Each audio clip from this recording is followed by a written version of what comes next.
Bonjour, aujourd'hui nous sommes dans l'Évangile de Marc, chapitre 5, où un chef de la synagogue et une femme atteinte d'une maladie incurable depuis 12 ans vont nous apprendre comment toucher Jésus.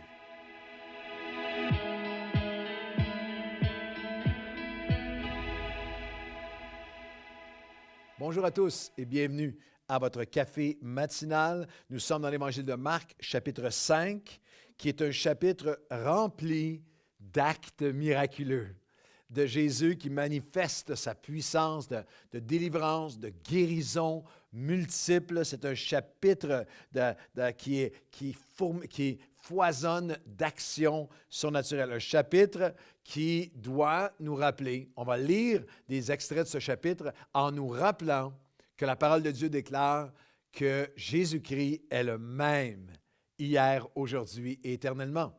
Que Hébreux chapitre 13, verset 8, que le Jésus qu'on va voir agir dans Marc chapitre 5 est immuable, qu'il est là aujourd'hui, qu'il est le même, qu'il ne change pas, que rien ne vient altérer sa capacité à intervenir, à guérir, à libérer, que nous rappeler que notre Dieu ne change pas, qu'en termes théologiques tout simples, il est immuable. L'immuabilité de Dieu. Dans l'Épître de Jacques, chapitre 1, versets 14 et 15, « Ne vous y trompez pas, mes frères bien-aimés. Ne laissez pas personne vous dire le contraire. Ne laissez pas aucune théologie vous éloigner de cette réalité que toute grâce excellente, tout don parfait qui descend d'en haut, nous viennent du Père des Lumières, chez lequel, il n'y a ni changement, ni ombre de variation. Toute grâce excellente, tout don parfait vient du Père de lumière, en lequel il n'y a aucune ombre de variation. Jésus-Christ, Dieu le Père, Dieu le Fils, Dieu le Saint-Esprit sont immuables. Jésus-Christ est le même hier, aujourd'hui, éternellement, nous rappelle que notre Dieu ne change pas. Il n'y a pas d'ombre de variation en lui et que rien n'est impossible à Dieu. Dans l'Évangile de Luc, chapitre 2, le verset 7, « Avec Dieu, tout est possible. » Et ça, c'est important parce que lorsqu'on regarde à Marc 5, les 20 premiers versets, le chapitre commence sur des chapeaux de roue avec une scène terrifiante d'un homme qui est démonisé, captif. Il avait sa demeure parmi les sépulcres. Il était personne, ni lui, ni personne d'autre ne pouvait le maîtriser. Il ne pouvait pas se maîtriser lui-même. Il était tourmenté par ses forces démoniaques. Personne ne pouvait l'aider.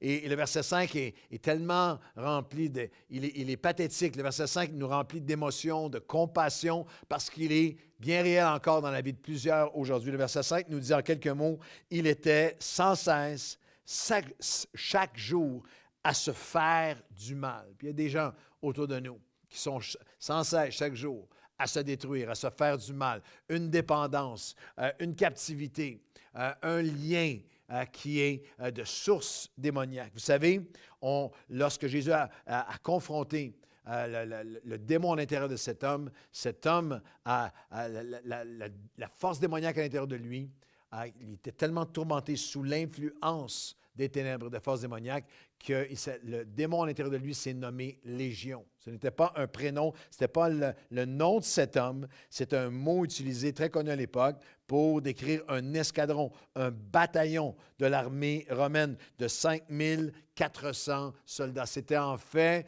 une espèce de portrait figuratif pour dire que cet homme était habité par 5400 démons. Cet homme était habité par une armée démoniaque. Il était tellement...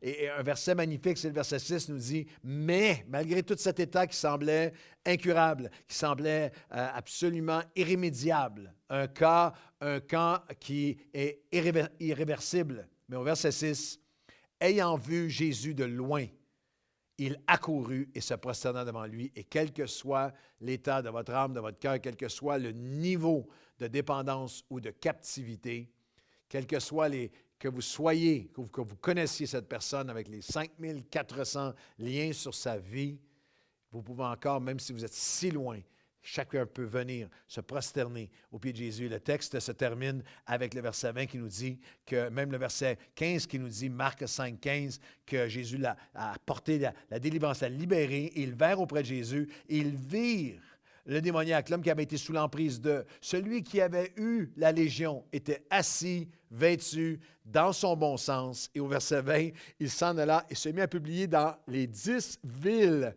de la Décapole tout ce que Jésus avait fait pour lui. Et c'est l'espoir que nous avons aujourd'hui. Quel que soit le niveau de captivité, Dieu se spécialise encore. Il est le même hier, aujourd'hui, éternellement. En lui, il n'y a ni ombre ni variation. Avec notre Dieu, tout est possible. Laisse ces paroles pénétrer ton cœur. Il est possible pour nous non seulement d'être touchés par Dieu, mais de toucher Dieu, de toucher Jésus. Et ça, c'est la leçon de Marc chapitre 5. Et c'est important parce que surtout à l'intérieur dans nos cercles chrétiens, dans les milieux évangéliques, et j'oserais dire dans les milieux pentecôtisants ou charismatiques, il y a toute une notion de « est-ce que j'ai été touché? » Ça m'a beaucoup touché. Je n'ai pas été touché. Je vais attendre d'être touché. Il y a même une espèce de fatalisme charismatique de gens qui sont là dans des états loin de Dieu, liés, captifs, découragés, amers, blessés. Et quel que soit l'état, en disant si le Seigneur veut me toucher, un jour, Dieu me touchera.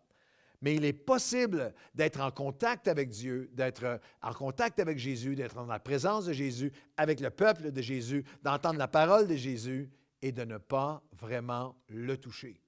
Et c'est ce qui est illustré de manière tellement vivide dans Marc chapitre 5. Il y a 2 personnes qui vont nous donner des leçons simples, mais des principes importants pour toucher Dieu. Toucher Jésus, toucher Dieu, c'est un choix. Il faut se faire un chemin, et c'est même très souvent un chemin qui est un combat.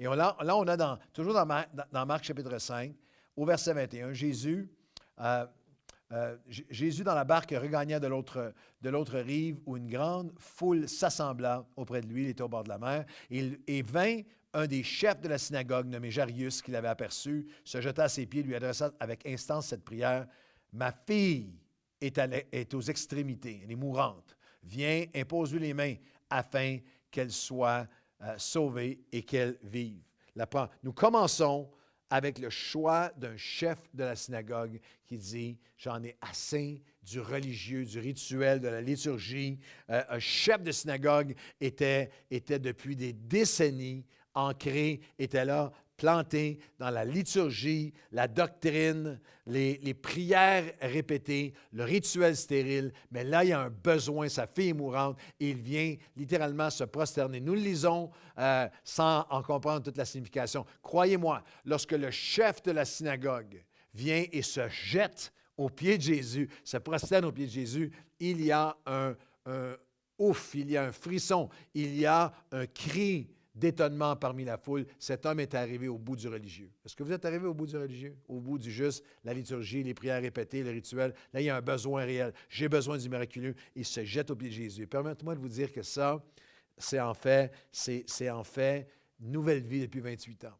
Nous sommes en présentiel, en ligne, mais en présentiel, il y a quelque chose de particulier que là, on a recommencé. C'est tellement puissant. La possibilité, nouvelle vie, ce n'est pas seulement le vidéo, le worship, la musique, les prédications et tout ce qui vient. C'est aussi dans sa plus pure forme, nouvelle vie, c'est chercher Dieu, c'est toucher Dieu, c'est le peuple qui s'avance et qui prie, c'est des gens qui crient à Dieu avec simplicité de cœur, ma fille, mon fils, ma situation. Il y a toucher Dieu, c'est un choix, c'est aussi un chemin, il faut se faire un chemin, c'est un combat. Parce qu'il y avait là, la suite du texte au verset 25, une femme atteinte d'une perte de sang depuis 12 ans. Elle avait beaucoup souffert entre les mains de plusieurs médecins. Elle souffrait et tous les médecins ont tout essayé. Elle avait dépensé tout ce qu'elle possédait. Elle n'éprouvait aucun soulagement, mais elle était plutôt allée en empirant. Ayant entendu parler de Jésus, elle vint dans la foule par derrière et toucha son vêtement, car elle se disait, manquez pas ceci, elle ne se disait pas, peut-être que je vais être touchée. Elle se disait en elle-même, si je peux seulement le toucher, le bord de son vêtement, si je peux seulement le toucher, je serai guérie. Et au même instant, la perte de sang s'arrêta. Elle sentit dans son corps qu'elle était guérie de son mal. Et Jésus connut aussitôt en lui-même qu'une force était sortie de lui. Et se retournant au milieu de la foule, il dit, « Quelqu'un m'a touché. » Qui m'a touché? Alors les disciples ont dit ce que vous auriez dit. Les disciples lui dirent, Seigneur, tu vois, la foule t'entoure et te presse, et tu dis, qui m'a touché? Mais il dit non, quelqu'un m'a touché, parce que j'ai senti qu'une force était sortie de moi. Il regardait autour de lui pour voir celle qui avait fait cela. La femme effrayée était toute tremblante, sachant ce qui s'était passé, mais elle se jetait à ses pieds, comme Jairus, chef de la synagogue. Femme avec une maladie incurable, prosternée aux pieds de Jésus. Il lui dit toute la vérité, mais Jésus lui dit, ma fille, ta foi t'a sauvée, va en paix et sois guérie de ton mal. Est-ce que vous voyez la différence? Cette femme, au bout d'elle-même, qui doit se faire un chemin à travers la foule. La loi de l'époque disait, celle qui est à l'issue de sang, celui qui est lépreux, doit vivre en dehors de la ville, doit vivre à l'extérieur, isolé. Il y a une foule autour de Jésus. C'est certain qu'alors qu'elle s'approche, elle doit se faire un chemin, comme vous et moi. Doit se faire un chemin à travers la foule, à travers nos doutes, à travers nos peurs, nos inquiétudes, un chemin, pas une passivité spirituelle de si Dieu veut me toucher, mais une détermination. Toucher Dieu, c'est un chemin et même un combat. Elle se disait, si je peux seulement le toucher. Et Jésus nous rappelle qu'il y a une différence entre être en contact avec Jésus. Quelqu'un m'a touché. Et les disciples disent, Seigneur, la foule t'entoure, tu es pressé de tous les côtés. Il y a des centaines de personnes en contact avec toi. Il y a une différence. Tu peux venir à l'Église à chaque semaine, être en contact. Tu peux écouter Nouvelle Vie en ligne et être en contact avec Jésus. Il y a une différence lorsque le cœur se fait un chemin pour toucher Dieu. Je veux le toucher. Quelqu'un m'a touché. Toucher Dieu, c'est un chemin et c'est un combat à travers la foule. Toucher Dieu, c'est une confiance dans la parole de Christ. Et lorsqu'il dit, ta foi t'a sauvé, tu es guéri, tout le monde se réjouit. Tout le monde est dans l'allégresse. Tout le monde crie de joie, excepté une personne. Jairus. Vous vous souvenez de lui? Il était venu auprès du Seigneur pour sa fille mourante. Et le verset 35 de Marc 5 nous dit, comme il parlait encore, Jésus est en train de recueillir le témoignage de guérison. Il survint de chez le chef de la synagogue des gens qui lui disent, ta fille est morte maintenant.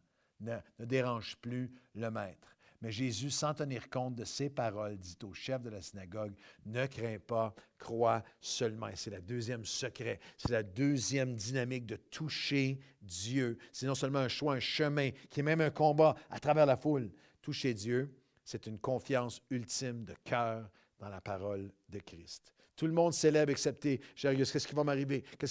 Et là, Jésus l'amène à cet endroit. Est-ce que tu fais confiance à ce que moi j'ai dit? Parfois, toucher Dieu, c'est refuser même certaines autres paroles. Il refusait, comme il parlait encore, il ne permit à personne. Jésus, sans tenir compte de ses paroles, elle est morte, c'est fini, c'est trop tard, c'est terminé. Toucher Dieu, c'est parfois refuser certaines paroles partout autour de nous. Toucher Dieu, c'est parfois, il faut même ne pas permettre d'entrer dans notre foi. Toute une négativité, ce que les gens qui ne comprennent pas, qui ne voient pas, il ne permet à personne d'entrer, si ce n'est à Pierre, à Jean et à Jean. Et toucher Dieu, c'est aussi une confiance dans la parole et dans la perspective de Dieu sur notre situation. Elle n'est pas morte, dit Jésus, mais elle dort. Ils se sont mis à se moquer, mais il l'a saisie par la main et lui dit, Talika koumi, ce qui signifie jeune fille, lève-toi, je te le dis. Et aussitôt, elle se leva et se mit à marcher. Elle avait 12 ans et ils furent tous dans un grand étonnement. Jésus ne voit pas ma situation ou la tienne comme nous la voyons, comme les gens autour de nous la voyons. Il y a un moment dans notre foi avec respect, puis ce n'est pas du déni, ce n'est pas non plus une espèce de renier la réalité qui est là, ce n'est pas du délire, mais c'est une espèce de foi, de conviction qui dit, moi je ne veux pas seulement attendre d'être passivement d'être touché, je veux toucher Dieu. Et toucher Dieu, c'est un choix, c'est un chemin à travers la foule. Et c'est aussi une confiance de cœur entre ce que lui a dit. Elle n'est pas morte, elle dort. La perspective de Dieu, la parole de Dieu. Crois seulement en ma parole. Sans tenir compte de ses paroles, il dit au chef de la synagogue, ne crains pas, crois seulement. Et je veux te dire aujourd'hui qu'il est encore le Jésus du aussitôt. Il est encore le Jésus du au même instant. Il est encore le Jésus qui libère, même de légion. Il est encore le Jésus qui libère du démoniaque, qui vient, là, au bout des ressources humaines, tu vas trouver Dieu. Et aujourd'hui, Seigneur, nous voulons renouveler nos cœurs dans un désir non seulement d'être touchés, mais de te toucher.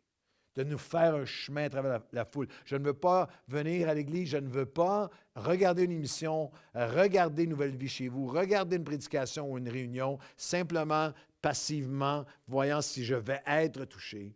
À chaque fois que j'ouvre ta parole, à chaque fois que je viens entendre ta présence, à chaque fois que je viens célébrer avec le peuple de Dieu, en ligne ou en personne, je veux toucher Dieu. Je veux me faire un chemin à travers la foule. Je ne serai pas seulement quelqu'un du rituel et de la liturgie. Je vais être comme ce chef de la synagogue à tes pieds avec une prière de cœur. Je vais être comme cette femme qui se fait un chemin à travers la foule si je peux seulement le toucher. Seigneur, qu'une force sorte de toi encore aujourd'hui pour guérir, pour libérer. Et Seigneur, nous voulons faire taire toute autre voix, faire taire toute autre perspective. Et nous entendons ta voix qui nous dit, je suis encore le Jésus du aussitôt, du au même instant. Et Seigneur notre Dieu, aujourd'hui, nous nous tournons vers toi et tu nous dis, ne crains pas, crois seulement. Et notre confiance est dans ta parole pour la guérison dans nos vies et même pour celui qui semble si loin, celui qui semble légion, si lié, si captif. Mon Dieu, tu veux en faire un témoignage pour que les décapoles autour de nous et tous ceux qui sont autour de nous puissent voir ta gloire se manifester. Nous croyons que tu es le même, hier, aujourd'hui et éternellement, et que nous pouvons aujourd'hui toucher Jésus. En ton nom, nous avons prié. Amen et Amen. Bonne journée.